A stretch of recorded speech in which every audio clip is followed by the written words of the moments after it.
Ever dream of starting your own business? Of course you have. But what if I told you that building from scratch is one of the riskiest things you could possibly do? It's like trying to build your own raft from logs and vines to cross the ocean. Data from the US Bureau of Labor Statistics shows that about 20% of these new business rafts sink within the first year, and roughly half are gone by the 5-year mark. But there's a smarter, safer, and faster way to become an entrepreneur. It involves tapping into the single biggest transfer of wealth in modern history, buying a profitable existing business from a retiring baby boomer. This isn't about building a raft, it's about being handed the keys to a sturdy ship that's already proven it can navigate the waters. Right now, we are in the middle of what's called the silver tsunami. Over the next few years, a massive wave of businesses is expected to change hands as their owners retire. We're talking about millions of companies that have already made it past the startup phase. They have real customers, real cash flow, and real employees. And here's the kicker, many of these owners don't have a successor. It's a widely cited estimate that only about 30% of family businesses successfully make it to the second generation. Many owners are struggling to find a buyer, which creates a historic opportunity for you. Today, I'm going to give you the step-by-step playbook on how to find, finance, and finalize the purchase of one of these fantastic businesses. Forget the startup grind, it's time to buy your future. Finding the golden needle in the haystack. So, where are these millions of businesses? The best ones are almost never publicly listed for sale. This is the world of off-market deals, and it's where you'll find the real gems. Think of it like a secret menu at a restaurant. The best stuff isn't advertised, you have to know who to ask. Boomers often want to sell quietly to protect their relationships with employees, customers, and suppliers. Your first job is to become a detective in an industry you actually care about. Don't just scroll through online marketplaces like BizBuySell, though they can be a starting point. The real magic happens when you start networking.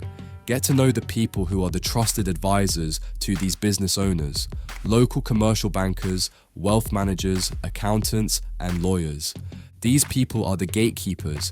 They know who's thinking about retiring long before a for sale sign ever appears. Show up at trade shows and industry conferences. Talk to people. Let everyone know that you're a serious, qualified buyer looking to acquire a great company and build on its legacy. You'll be shocked at how many leads can come from a simple, genuine conversation. You also need to get proactive with direct outreach. It's like sending a personalized invitation instead of waiting for one to arrive. Pinpoint solid, long-standing businesses in your target industry, the ones with a great local reputation, and reach out to the owner directly. This could be a simple, respectful letter or email introducing yourself and what you're looking for. Many owners who aren't actively selling might welcome a conversation with the right person. After all, finding a worthy successor is a huge weight on their shoulders. And don't be intimidated. People just like you are pulling this off every single day. Recent survey data has shown that younger generations now make up the majority of small business buyers globally. The opportunity is real, and it's for everyone. The first conversation and understanding the numbers. Once you find a potential business, that first conversation is everything. Remember, for a boomer, selling their business isn't just a transaction, it's an emotional journey. This is their life's work. You have to approach this as the transition of a legacy. Show some respect for what they've built. Ask about the company's story, its culture, and its people before you even think about asking for the price. When you do get to the numbers, you need to understand the most important metric in small business deals, Seller's Discretionary Earnings, or SDE. Think of the business as a fruit tree. The net profit is the fruit you can sell at the market, but the owner also gets to eat some fruit themselves, their salary, and use the leaves and branches for other things. Personal perks run through the company. SDE measures the total harvest from that tree, all the value an owner gets in a year, not just the profit on a spreadsheet, it's the true cash flow. Crucially, these add-backs need to be legitimate and documented, as any lender will scrutinize them carefully. The value of a small business is usually calculated as a multiple of its SDE. It's like a rule of thumb for pricing. For instance, a business with an SDE of $200,000 might be valued at a multiple of 3x to 5x, putting its price between $600,000 and $1 million. This multiple can swing wildly based on the industry, revenue stability, and growth potential. To get a preliminary look, you'll need the owner to share their financials. Ask for the last 3 years of profit and loss statements and tax returns. That will give you a baseline to see if this is worth pursuing. Do your due diligence. Look under the hood. If the first look at the numbers is promising and you've built a good rapport with the seller, you'll probably sign a letter of intent, LOI. This is a non-binding agreement that lays out the proposed price and terms and gives you an exclusive window to do your formal due diligence. This is the most critical phase. Think of it like a thorough home inspection before you buy a house. You wouldn't buy a house without checking the foundation, the plumbing, and the wiring for hidden, expensive problems. Here, you're bringing in your own inspectors to look for risks. Your due diligence checklist should be massive. Here are the highlights. First, financial due diligence. Your accountant is your financial inspector. They will lead this charge to verify everything. This means reviewing not just the tax returns they gave you, but also requesting official transcripts from the IRS, which requires the seller's consent via a Form 4506T. You'll examine bank statements and sales records. You're hunting for financial cracks in the foundation. Are sales dangerously concentrated with just 1 or 2 clients? Is revenue trending down? Second, legal due diligence.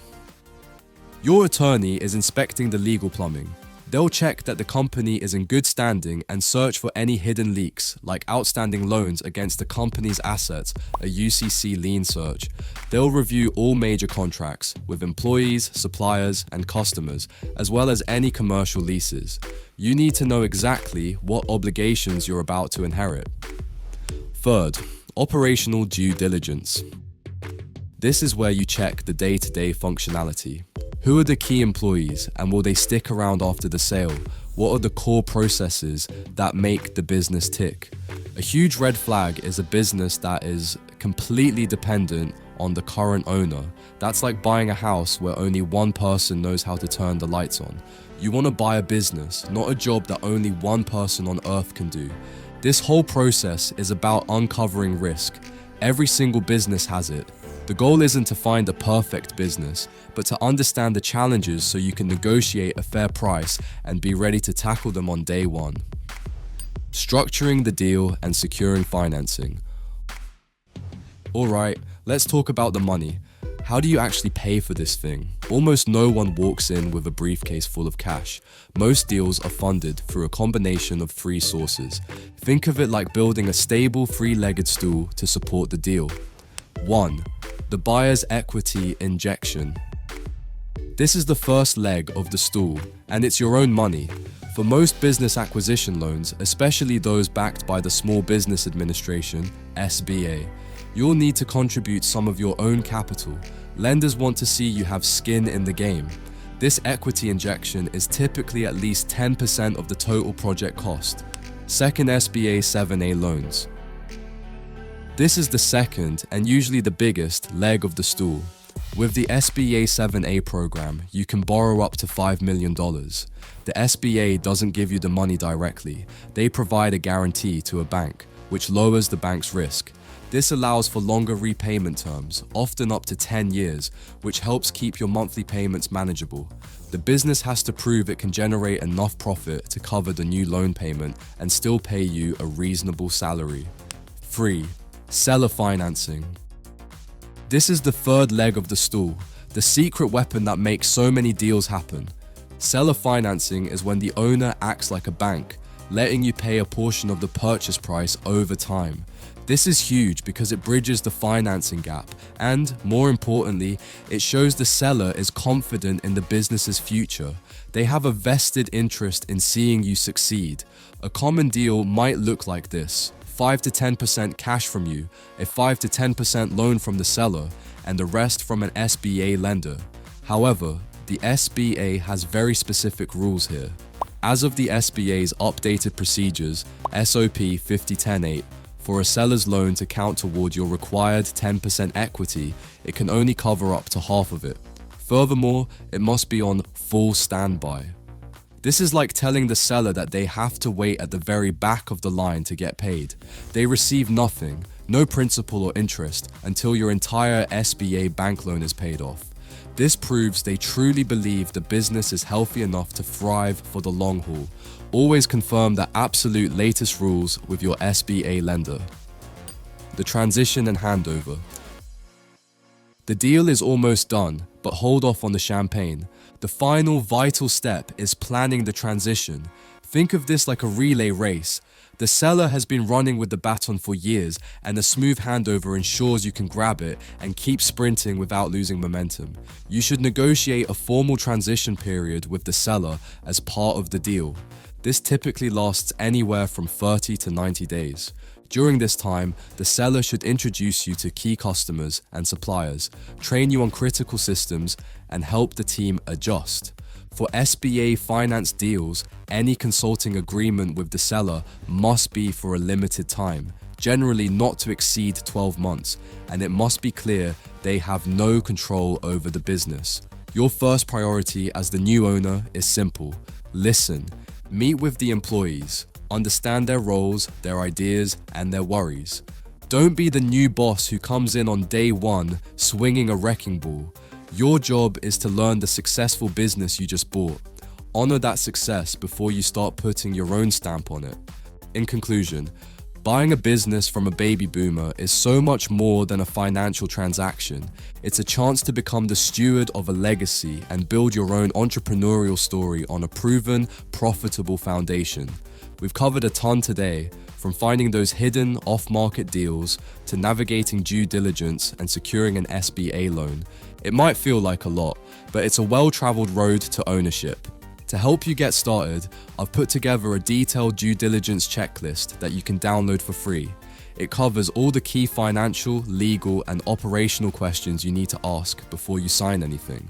The link is in the description below. Remember, the silver tsunami is happening now. Millions of solid, profitable businesses need new, energetic leadership. With the right preparation and a respectful approach, you can be the entrepreneur who steps up to lead one of them into a brighter future.